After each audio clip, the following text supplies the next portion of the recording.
селосында Калинин совхозында тұрамын. Осы 3 айдан бері 2 құтысын тауысып, енді 3-ші құтысын бастап жатырмын.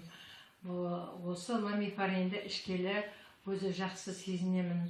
Менің асқазаным өте, және буындарым, аяқ ауруларым, сырқыраулар, жүрек шаншулары бар еді. Осы ламифаринді ішкеннен бері жақсымын. Кеше азған уақыт таусылып қалғанда беспокоит етіп қалдым. Қазір 4-шісін алып ішіп жатырмын. Жақсы, өзім ішкеннен кейін жақсы екенін біліп, қыздарыма да, балаларыма да алып беріп жатырмын. Өте жақсы ламифариннің ешқандай жалпы айтпаймын. Бұрында бірнеше компанияда ол продуктларын ішіп жүрмін, бірақ осы ламифарин де маған жақсы